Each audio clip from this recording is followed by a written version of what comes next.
Assalamualaikum warahmatullahi wabarakatuh.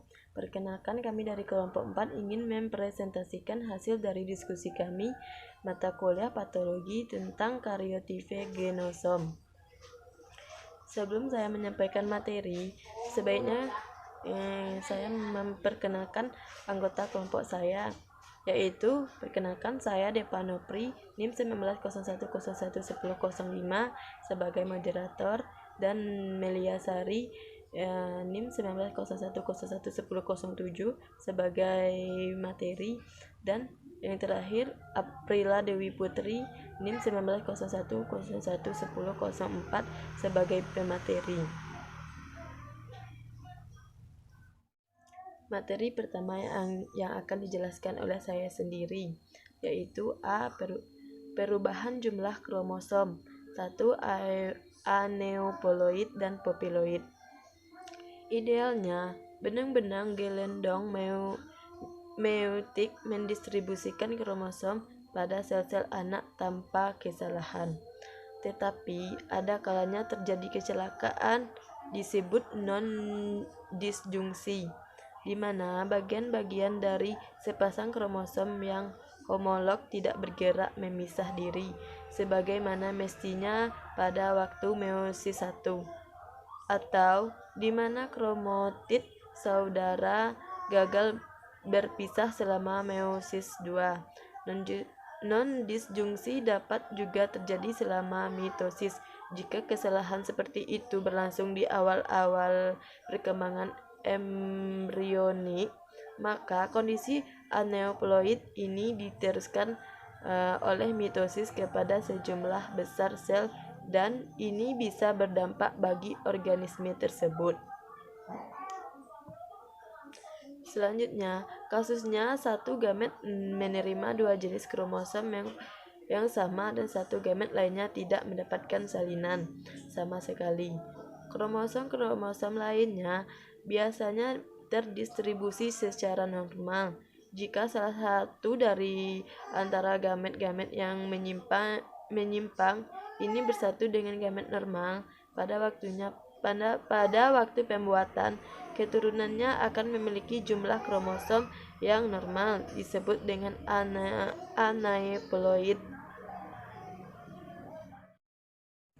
Assalamualaikum warahmatullahi wabarakatuh. Perkenalkan, saya Melia Sari. Saya perwakilan dari kelompok 4 akan menjelaskan tentang karyotipe genosom yang sebelumnya telah dijelaskan oleh Depa Nopri tentang perubahan jumlah kromosom. Selanjutnya saya akan menjelaskan tentang macam-macam aneuploid.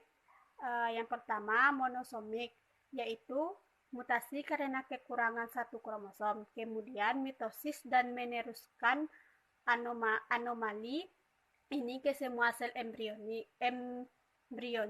Jika organ tersebut mampu bertahan hidup, organisme itu biasanya memperlihatkan sejumlah gejala yang disebabkan oleh abnormalnya jumlah gen yang terletak pada kromosom tambahan kromosom yang hilang tersebut. Selanjutnya, nulisomik, yaitu mutasi karena kekurangan dua kromosom. Yang ketiga, trisomik, yaitu jika kromosom hadir dalam bentuk tripikal atau rangkap 3 di dalam telur yang telah dibuahi sehingga selnya mempunyai jumlah total kromosom 2n+1. Selanjutnya, tetrasomik, yaitu mutasi karena kelebihan dua kromosom. Baiklah, di sini saya akan melanjutkan presentasi dari teman saya, yaitu yang ketiga mengenai kelainan genetik akibat perubahan jumlah kromosom. Kelainan genetik ini dibagi menjadi beberapa, yaitu yang pertama, yaitu Turner Syndrome. Sekitar 98% dari semua janin dengan hasil sindrom Turner digugurkan. Sindrom Turner menyumbang sekitar 10% dari jumlah aborsi spontan di Amerika. Kejadian sindrom Turner pada kelahiran perempuan hidup diyakini 1 di 2.500. Selanjutnya, faktor risiko sindrom Turner. Faktor resiko sindrom Turner tidak dikenal. Non-disjunction meningkat dengan usia ibu, seperti untuk sindrom Down, tapi efek yang tidak jelas untuk sindrom Turner. Hal ini juga diketahui jika ada predisposisi genetik yang menyebabkan kelainannya.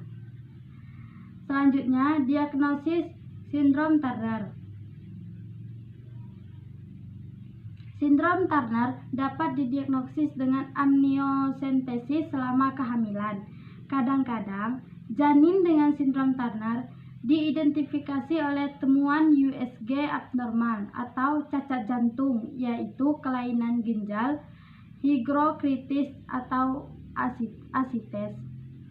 Meskipun risiko kekambuhan tidak meningkat, konseling genetik sering direkomendasikan bagi keluarga yang memiliki kehamilan atau anak dengan sindrom Turner.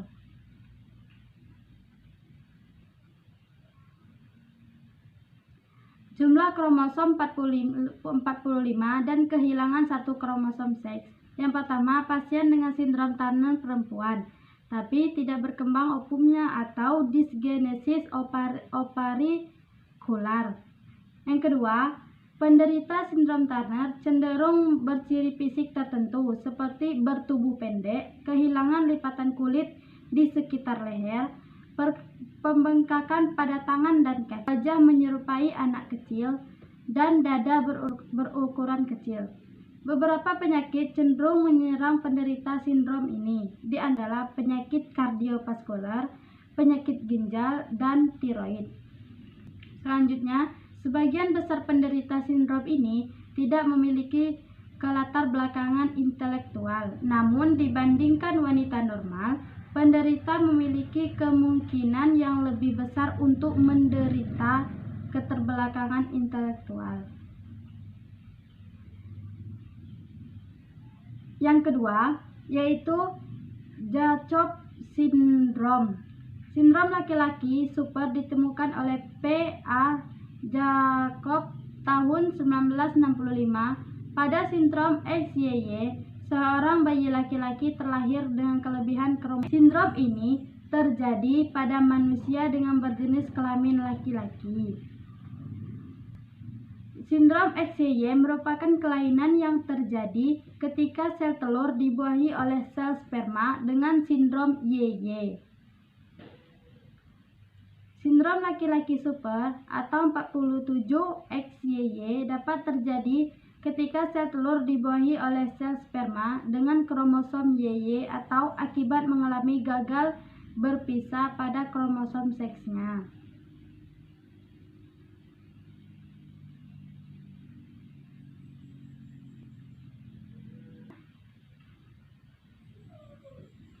Perhatikan, ada 2 Y, maka kromosom seks adalah XYY. Berikut ini adalah ciri-ciri Jacob syndrome dengan karyotipe 22AA plus XYY mengalami kelainan pada kromosom nomor 13 berupa trisomic, yaitu pada saat lahir, bayi biasanya tampak normal, lahir dengan berat dan panjang badan yang normal, tanpa kelainan fisik dan organ seksualnya normal. Selanjutnya, pada awal masa kanak-kanak, penderita memiliki kecepatan pertumbuhan yang pesat. Mereka memiliki tinggi badan meter di atas normal. Postur tubuhnya normal, tetapi berat badannya relatif lebih rendah jika dibandingkan terhadap tinggi badannya. Pada masa kanak-kanak, mereka lebih aktif dan cenderung penundaan kematangan mental. Perkembangan seksual, di mana organ seksual dan diri seksual sekundernya berkembang secara normal. Pubertas terjadi pada waktunya. Pria XYY memiliki keadaan hormon seks yang normal dan tidak perlu menjalani terapi hormonal. Selanjutnya, Klinefelter syndrome. Sindrom Klinefelter adalah kelainan genetik pada laki-laki yang diakibatkan oleh kelebihan kromosom X. Laki-laki normal memiliki kromosom seks berupa XY, Namun, penderita sindrom Klinefelter umumnya memiliki kromosom XXY.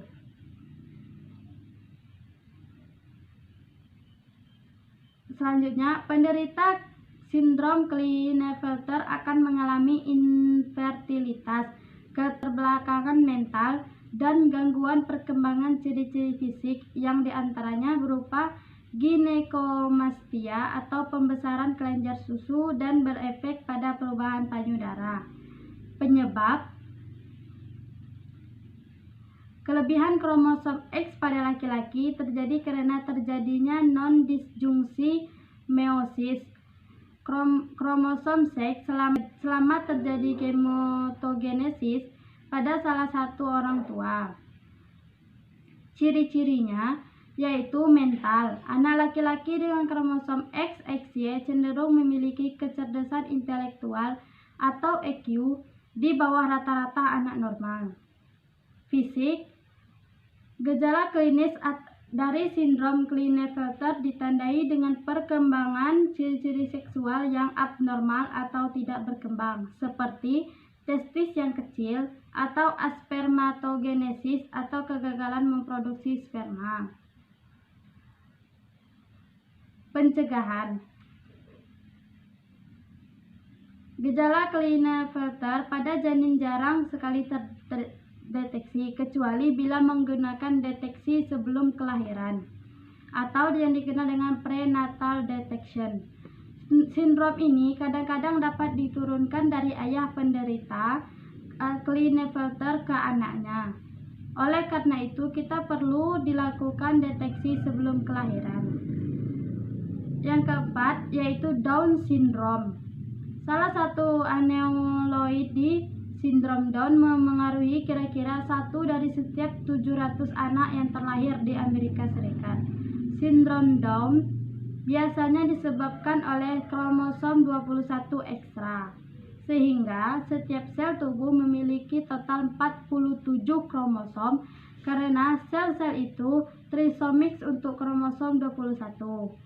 Sindrom Down sering disebut trisomi 21. Ciri-ciri penderita sindrom ini adalah yaitu penampilan fisik yang menonjol berupa bentuk kepala yang relatif kecil dari normal.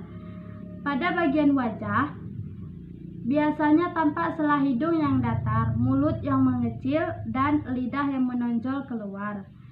Seringkali, mata menjadi sipit dengan sudut bagian tengah membentuk lipatan atau epicanthal fold. Sementara itu, lapisan kulit biasanya tampak keriput. Pada bayi baru lahir, kelainan dapat berupa congenital heart disease. Kelainan ini yang biasanya berakibat fatal karena bayi dapat meninggal dengan cepat. Pada otak penderita sindrom Down ditemukan peningkatan rasio APP. Yang kelima, Patau syndrome. Ciri-ciri dari Patau syndrome ini memiliki kelainan yakni bibir sumbing dan gangguan berat badan pada perkembangan otak, jantung, ginjal, tangan, dan kaki. Selanjutnya, sindrom Edwards.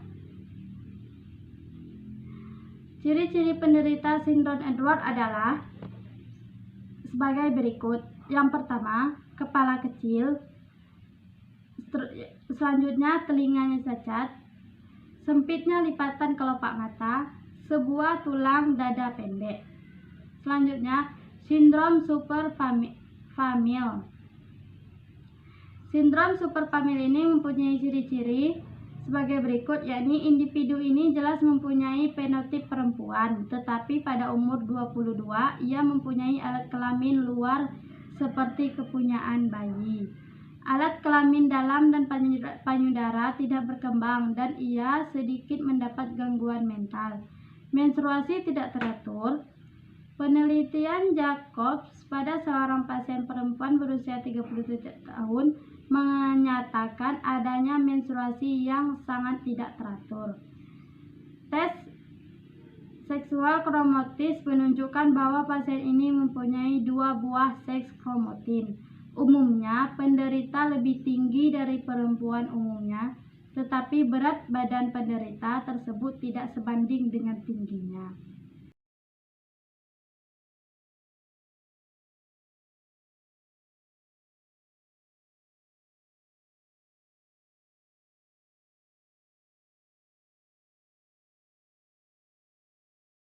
Baiklah, kesimpulan dari diskusi kami adalah abnormalitas akibat perubahan jumlah kromosom terjadi karena adanya mutasi pada kromosom yang dapat menyebabkan kromosom mengalami anomali numerik, sehingga terjadinya berbagai penyakit yang dialami oleh beberapa manusia di bumi, sehingga mengalami berbagai macam sindrom.